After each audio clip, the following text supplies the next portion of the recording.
Isa pong magandang araw, magandang buhay, magandang gising mga kasambuhay at mga kaparokya. Laudatur Jesus Christus. Purihin po natin ang ating Panginoong Jesucristo ngayon pong unang linggo ng buwan ng Oktubre. At ito po ang ika-27 linggo sa karaniwang panahon. Binabati nga po pala natin ngayong October 3, unang-una po ng happy 23rd anniversary sa pagkapari ang ating Provincial Superior, Father Tutsi Flores, at gayon din po ang kanyang kabat sa ordination, si Father Angie Kitalig, na nandoon po sa Amerika. At gayon din po, belated happy birthday sa aking schoolmate naman sa Paco Catholic School na si Attorney Edmund Altuna. Ayan, mabuhay ka, attorney. Okay? So ngayon pong 27th Sunday ng karaniwang panahon, ang atin pong pagbasa ng Ebanghelyo, Mark 10:2-16. At nais ko pong unang-una ay pag-aralan natin ang konteksto ng pagbasang ito. Tapos na po ng kanyang ministry ng Galilea ang Panginoong Hesus. Umalis na siya sa Capernaum at sa puntong ito ng salaysay ni San Marco ay dahan-dahan ng naglalakbay ang Panginoon in what is going to be the final journey patungo ng lungsod ng Jerusalem. At siya po ay dumaan sa area na kung tawagin ay Transjordan. Ito po yung lupain na opposite ng mga Samaritan territory. At ang lugar pong ito ay teritoryo po ni Herod Antipas, ang Herodes na nagpaputol ng ulo kay Juan Bautista sapagkat siya po'y nangaral laban sa pakikiapid ng Herodes Antipas na ito sa asawa ng kanyang half-brother na si Herod Philip. Ang pangalan po ng babae ay Herodias. Ayan. So, itong ganitong okasyon at konteksto ay maaaring siya pong nag-udyok dito sa mga Pariseyo na magtanong sa Panginoon tungkol sa masalimuot na issue ng diborsyo. Bakit? Well, gusto po nila siguro na malaman din ano ang posisyon ng propeta ng Galileang si Jesus dito sa usaping ito. At yung iba pong mga Bible translation, ang kanila pong pasimula, sabi nila, the Pharisees kept asking. Hindi lang po the Pharisees approached and asked. Hindi po. The Pharisees kept asking the question, is it lawful? Makatwiran pat ayon ba sa batas na ihiwalay ng asawang lalaki ang kanyang asawang babae? Problematic po ang tanong. Alam niyo kung bakit? Kasi po anumang kasagutan ng Panginoon, tiyak na mayroon siyang sasagasaan na hindi sumasang-ayon. Kasi po, alam nyo, kahit na sa mga rabbis, magkakaiba ang kanila pong opinyon tungkol sa issue ng hiwalayan ng mag-asawa. Ang pinakabisagra o hinge ng issue ay yung pong interpretasyon ng Deuteronomy 24, 1-4. Yun po yung bisagra, no? Sa ibang mga rabay tulad po ng Rabbi Hillel.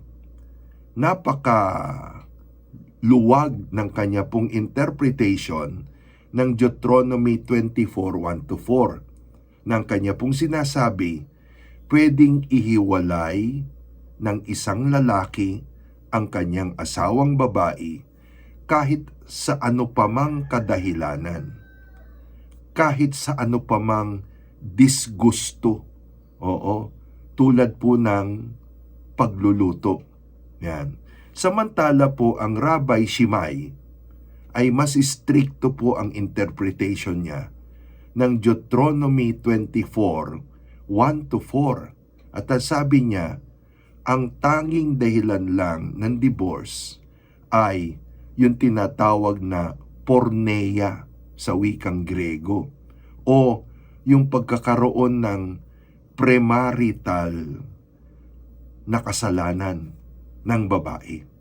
Na-discover ng lalaki na ito palang kanyang yung kanyang pinakasalan ay hindi pala halimbawa isang birhen. So yun po, pwede po yun. Now, samantala, ang adultery o pakikiapid, hindi po ito grounds for divorce. Ayon na rin po kay Rabbi Shammai na merong strict interpretation. Kasi po, bagaman nandoon po ang grounds ng divorce sa premarital sin, ang adultery itself ay isa pong kaso na punishable ng kamatayan. Pagbato hanggang sa mamatay. Deuteronomy 22:22 at Leviticus chapter 20:10. So, ganyan po kakomplikado ang usapin ng mga gusot ng kasal kahit na po ng panahon ng mga Hudyo. Anumang isasagot ng Panginoon, mayroon siyang tiyak na sasagasaan. Kaya kung titignan po natin, paano sumagot ang Panginoong Hesus, hindi po niya sinagot ang tanong.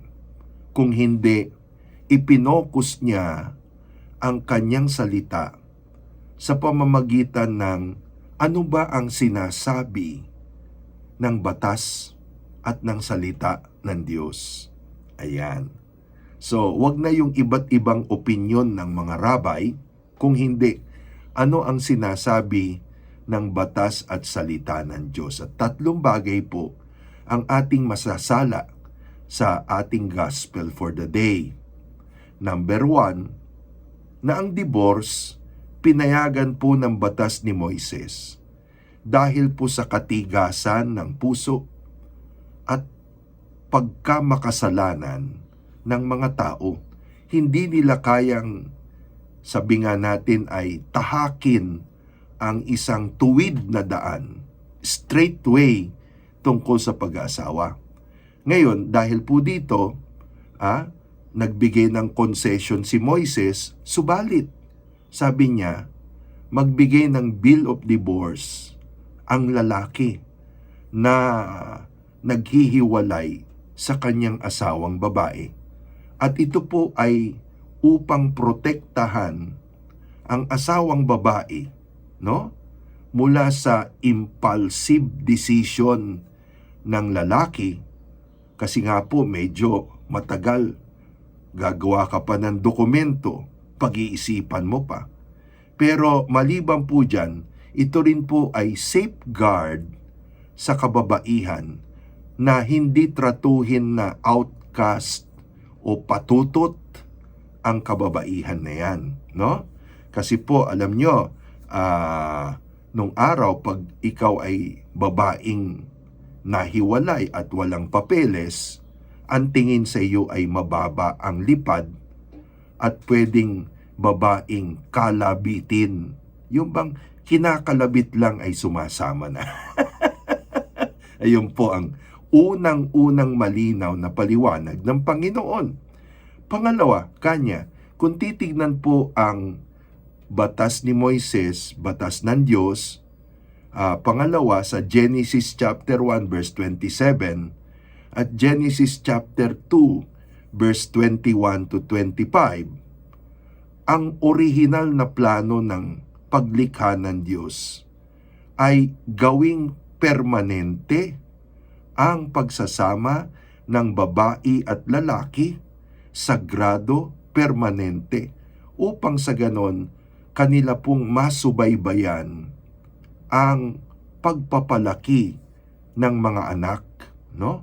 So a marriage was meant for the raising up of a family at paggabay ng mga anak, no? Kaya nga po sabi diyan ng mismong salita ng Diyos, ang lalaki iiwan ang kanyang mga magulang. No matter how ang pagmamahal niya sa magulang, iiwan niya yun. At sila'y magsasama ng kanyang asawang babae na para bang isang laman, no? One flesh, committed sa isa't isa at committed sa Panginoon. Yan. Pero pangatlo po, ayon po sa Psalm 127, Psalm 128, ang isa po sa mga bunga ng pag-aasawa ng babae at lalaki, hindi lamang po yung pagsasama nila habang buhay, pagiging lifetime partners at companions, kung hindi ang pagkakaroon ng mga anak. At ang mga anak, dapat pong i-consider hindi bilang pabigat, hindi bilang nuisance, kung hindi bilang yaman na binibigay ng Diyos. Hindi po liabilidad. Ayan. Yan po ang dahilan kung bakit nagalit ang Panginoon doon sa mga alagad niya na nagpapaalis ng mga bata at mga magulang. Kasi naging kaugalian po ng mga Israelita na ilapit ang kanilang mga anak sa isang kilalang rabbi upang mabasbasan. Ginawa ng mga alagad chinupi. Chinupi itong mga batang ito. Para po sa Panginoon, ang mga bata, idinagdag niya, hindi lamang po bunga ng kasal na dapat ay ingatan na parang yaman, kung hindi ang mga bata ay pwede rin pong pagkunan ng halimbawa at ng leksyon sa buhay. Tulad ng, syempre yung pagiging mababang loob ng mga bata. No, mapansin po natin, sila po ay wala pong pwedeng gawin kung hindi tanggapin ang kanilang sitwasyon. Pinapaalis sila ng mga alagad, di umalis sila. Wala silang magagawa Ang mga bata po'y mababang loob. Kailangan pong alagaan, nagtitiwala sa iba. At sa mga bata, alam niyo po, wala silang masyadong kailangang eksplanasyon. They just enjoy the moment. Yan, walang explanation. So ganun din po dapat sa atin na naniniwala sa Diyos, may pagtitiwala sa pagmamahal ng Diyos sa lahat ng kaganapan sa ating buhay. Kaya yung mga bata po sa bahay, mga anak, mga apo, hindi po nandyan lang yan upang alagain, kung hindi upang mag-remind, magpaalala sa ating matatanda na bilang mga matatanda, dapat tayong magkaroon ng attitude ng mga bata, no? Yung unspoiled kung tawagin, unspoiled attitude ng bata, no? Humility, acceptance, full trust, and enjoyment of the moment, no? So, suma total, ang atin pong mabuting balita sa araw na ito ay tumatalakay sa ilang mga pundasyon ng buhay mag-asawa at ng pamilya bilang institusyon ng ating lipunan at ng isang komunidad na may pananalig, no? 3 bagay. Una, dapat ang kasal at ang pamilya ang magiging guide o patnubay ay hindi po yung iba't ibang mga opinyon ng mga tao, kung hindi patnubay ng salita ng Diyos. Kaya dapat sa tahanan, pinag-aaralan yan ang salita ng Diyos. Pangalawa, na ang buhay mag-asawa, ang kasal bilang pundasyon ng pamilya, dapat ay stable sa pagkakaisa at sa permanence ng pagmamahal ng mag-asawa. At pangatlo, na ang mga bata bilang bunga na ibinibigay ng Diyos sa pagsasama ay hindi lang po joy, katuwaan, kung hindi lively guide, isang buhay na patnubay sa ating pananampalataya at pagsasabuhay ng atin pong disposisyon sa araw-araw. O sana po nakapagbigay po ng inspirasyon, direksyon, alab, init, ang ating po napag-usapang ebanghelyo sa araw pong ito. Paki-like, paki-share, paki-post, paki-repost sa inyong timeline at sa timeline po ng inyong mga kamag-anak, kapamilya, kaibigan, kaparokya, at hindi lamang po yan sa ating pong mga faith-based communities. Ipakilala po natin ang YouTube channel na Domi Guzman at ang Facebook page na Pagkagising sa Umaga. Ngayon naman po, ipahintulutan niyo po ako na atin pong pagpalain at atin pong kumustahin itong ating mga online parishioners na galing naman po sa Marian at Marriage and Family Life Apostolates. Ba? Tama-tama. Oo. Siyempre, unahin po natin ang Cenacle Group ng Sister Letty Siquia, nanay ni Father Josis, Evelyn Del Rosario, Amelita Dairit Guevara. Nanay din po ng pare, si Father Guevara ng Jesuits. Lisa Celis at Virgie Barbers. Ito naman ay nanay ng politiko. Pagpapala din po at pagbati sa kabuuan ng Marriage Encounter Foundation of the Philippines, pangunguna po ng President Copol, Robert Tinet Aventahado at ang buong Board of Directors, At gayon din po pagbati sa MEFP Academy, sina Father Chris, at gayon din po si Sister Tina Bagtas, ayan, at yung iba pang mga kasama. Si Mac Tess Torres, kumusta din po kayo?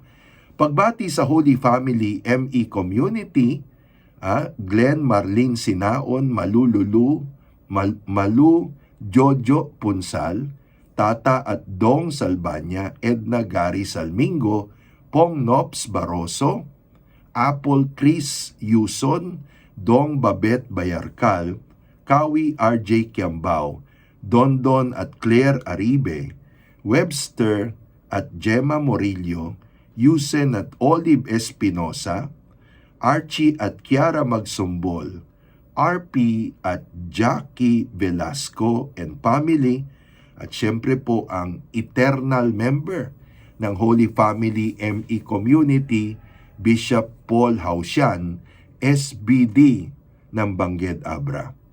Binabati rin po natin si Doc Mar at Doktora Flor de Lisa Adraneda, ang kanilang pamilya, kasamahan ng mga doktor, at gayon din po ang MEFP East Cluster, ayan, at ang Ina ng Diyos Marriage Encounter Community. Pagbati rin po kay Carmelo Nerissa Francia. Special prayers para naman po kina Bibian at Jojo at Roby, sa pamilya po ni Cecil Tuason Clemente, at healing prayers naman po kina Seperina de Guia, Albert Yap at Sister Coring Villasol at ang inyong buong family. Pagbati rin po sa St. Joseph the Worker Prayer Group sa ilalim po ng Heart of Jesus and Mary Community. Dito po nabibilang sina Brother Rolly Vicky Enesio, Jo Hill Salvador, Joanne Brix Escanio, Angie Ipe Inocencio, Arlene Henry Teneprancia, Roque Beloy Tatlonghari, Boli Lani Gabino, Roel at Rochelle, San Vicente, Jim Joy, Rico Hermoso, at Alma Gonzales and family. Uy, greetings! Malapit ng anniversary at salamat po sa inyong pinadala. Oho, natanggap ko po, ha? Oo. Pagbati rin po siyempre kina Dong, Joy, Rojas, Lara and family, si Maria Lia at si Julio Carlo, ang Jugro Transport at Synergy 100 Corporations. Ayan. Last but not the least, binabati ko po ang Mater Dei ME Community, kinabibilangan po ni na Kuya Ding, Susan Mayor, Abet Koy Pangkog, Edgar at Lulu Aitona, Pris, Vicky Contreras, Omar Rose Mayo, Ben Leti Bernardo, Rock Chris Bulacan, Miriam Santos, Cyrel at Benigno Jimenez, Fe Gubalya at mga anak, Demet Rose Araniego, Romel Josie Asierto, Loni Rodora Bohol, Romy Remy Lagman, Hope at Ochi Galang. Ayan. Ngayon po ay ating italaga ang maghapon to spend the day well. Dear sweet Mother Mary, keep your holy hand upon me. Guard my mind, my heart, my senses, that I may never commit sin. Sanctify my thoughts, affections, words, and actions, that I may please you and Jesus my God, and reach heaven with you.